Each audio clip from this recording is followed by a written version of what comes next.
Pada dasarnya seperti itu gitu saya. Maafin Bunda ya nak. Ada di sini barangkali. Nah, para penggilas kemanusiaan itu saya buat tahun 2017 ketika saya melihat banyak demonstrasi yang bicara tentang mengatasnamakan agama, mengatasnamakan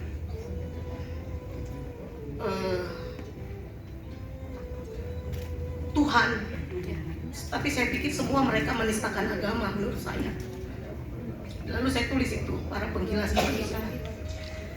Dan yang terakhir, tahun-tahun belakangan ini memang itu adalah kesedihan saya gitu loh pada dasarnya sebenarnya. Dan saya merasa kenapa kita tidak berani menyuarakan itu gitu loh tentang Taman Ismail Marzuki. Saya lahir di Taman Ismail Marzuki tahun 2000 awal, tahun 1999 itu saya latihan teater, bergelandang di tim, bergelandang di sanggar-sanggar. Dan tim ini menjadi awal sekali saya berproses. Jadi ketika saya sempat beberapa malam teleponan atau whatsappan sama Bang Tatan, saya bilang, Bang Tatan, saya whatsapp Bang Tatan sambil menangis. Saya merasa apa yang harus saya perbuat untuk bisa bantu bagaimana caranya kita menyelamatkan Taman Ismail Marzuki. Mungkin Bang Tatan masih ingat waktu itu. Jadi hanya ini barangkali yang bisa saya tuliskan, yang bisa saya lakukan. Tentang pendoa yang nama Tuhannya itu, saya pikir kita semua ini adalah para pendoa. Walaupun saya mungkin agak keras mengatakan itu, karena saya pikir para oligarki itu juga para pendoa. Para penggilas kemanusiaan itu juga para pendoa. Para mereka yang memakan uang rakyat itu juga para pendoa. Bahkan kita, semua alim ulama, kita manusia dan siapapun, kita para pendoa. Dan barangkali pada dasarnya kita nggak tahu kita berdoa pada siapa. Karena kalau mereka tahu mereka berdoa pada siapa, mereka tidak akan melakukan hal-hal seperti itu kan. Mereka tidak menindas rakyat, mereka tidak melakukan hal-hal yang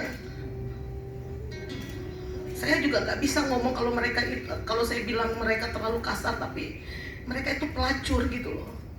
Mereka bicara soal kebaikan, mereka berdoa, tapi mereka sebenarnya di belakang mereka melakukan tipu-tipu. Itu yang saya pikir, bahwa barangkali mereka tidak tahu nama Tuhannya selama ini. Seperti itu.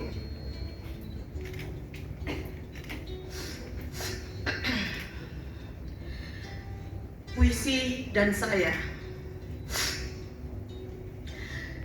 Ketika saya memilih ruang puisi, sepenuhnya saya sadar bahwa saya telah masuk ke dalam ruang yang begitu sunyi.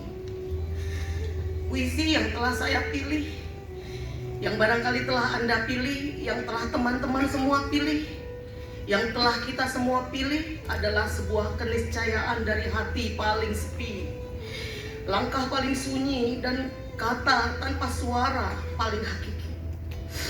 Namun begitu, puisi memberi keriuhan pada pikiran-pikiran saya, serupa aksara-aksara yang bebas berterbangan di kepala dan saling bertubrukan lincah, menciptakan serangkaian paragraf yang memiliki kekuatan metafisis dan memberi kesadaran baru, menggugah hati dan jiwa saya. Menulis puisi bukan sekedar mengenai proses mengungkapkan pikiran dan isi kepala bagi saya, tapi juga menjadi tempat untuk bicara semua kegelisahan dan pergolakan batin yang dalam, di mana semua ekspresi bebas keluar tanpa batas.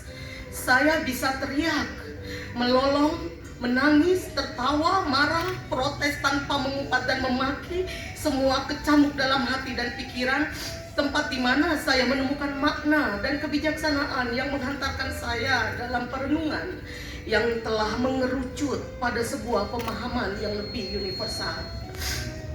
Seperti sebuah kesadaran kosmik yang teramat dalam, seperti ruang kedap suara yang steril yang membersihkan kotoran-kotoran pemikiran, energi negatif dan daya-daya rendah di luar kosmiknya, puisi tetap mampu menembus semua hal di alam semesta manusia dan seluruh isinya, karena sifatnya yang tak terbatas menyentuh apa saja di sekeliling dirinya. Karena sifatnya yang mampu mensterilisasi tersebut, sehingga bagi saya puisi menjadi sebuah ruang tempat tumpahnya seluruh perasaan, imajinasi, sekaligus pemikiran yang teramat sakral. Dan karena puisi adalah sebuah kesadaran senantiasa yang bergerak dinamis, berputar dengan sendirinya sesuai kesadaran diri manusia, itu yang menjadikan keberadaan puisi menjadi sangat khas dan tidak bisa digantikan oleh karya sastra jenis lainnya. Buku kumpulan puisi para pendoa yang lupa nama Tuhannya ini sebenarnya bukan kumpulan puisi pertama saya. Sebelumnya kumpulan puisi saya berjudul Surat sudah pernah hampir saya terbitkan, hampir berisi lebih dari 70 puisi pilihan. Namun karena beberapa faktor takdir mengantarkan buku puisi pendoa yang lupa nama Tuhannya yang berisi 20 puisi pilihan ini menjadi puisi pertama yang saya terbitkan. Beberapa puisi di dalam buku ini sudah dimuat di beberapa media online dan offline atau kumpulan antologi puisi bersama. Puisi-puisi dalam buku ini sebagian besar saya tulis dari hasil pergulatan saya di forum seniman peduli tim FSP Team dengan gerakan bernama Tagar Save Team di akhir tahun 2019 sampai sekarang. Selebihnya saya ambil dari tahun-tahun sebelumnya. Tadinya saya ingin berbangga diri dengan puisi-puisi perlawan ini kepada kawan-kawan seperjuangan, bahwa saya tetap berjuang, tidak dengan senjata atau maju di garis depan barangkali menjadi tokoh-tokoh perlawanan, tapi saya berjuang dengan karya, dengan puisi, ruang kesunyian yang sangat subtil dan mampu menohok batin lebih tajam dari ribuan pedang perang apapun. Dengan tulisan dan raungan perih yang akan terus mencatat, yang terus tercatat dalam sejarah, saya harap ia tetap hidup, tak akan mati sampai kapanpun meski saya sudah pergi berkalang bumi. Tapi sepertinya keperihan saya menjadi berlipat ganda sekarang, karena kelahiran puisi ini sungguh tidak dalam kebahagiaan yang sesungguhnya. Sebab ada yang saya rindukan dari forum seniman peduli tim dan proses perjuangan Save Team adalah sebuah kebersamaan dan cinta kasih yang saya harapkan tidak pernah hilang.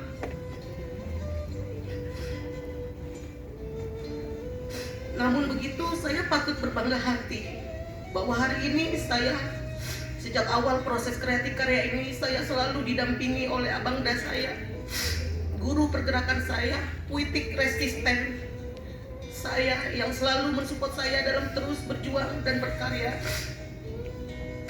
Dengan segala rasa hormat saya, dia adalah Bapak Tatang Daniel yang sekarang ada di sini. Dan ada satu kawan saya mungkin tidak hadir, beliau juga membantu memberikan saya banyak masukan tentang pergerakan, yaitu Bapak Mujib Herbani dan Bapak Taufik Razian. Terima kasih atas kehadiran Bapak Taufik Razian di tengah-tengah kita. Pada akhirnya proses kreatif saya terhadap pendoa yang lupa nama Tuhannya ini menuntun saya pada pemahaman tentang arti sebuah perjuangan dan keikhlasan dengan cara yang begitu sangat sederhana. Ketika saya serahkan puisi-puisi saya ini kepada guru-guru saya yang kini duduk di tengah-tengah kita sebagai pembicara, hati saya berdebar-debar seperti sebuah ujian kelulusan di mana saya akan dibantai dalam persidangan tesis S2. Saya sadar semua energi yang saya keluarkan dalam menulis puisi-puisi ini hanyalah sebagian kecil saja yang saya curi dari mereka secara diam-diam, yang menurut saya satu-satunya kasus pencurian yang dihalalkan.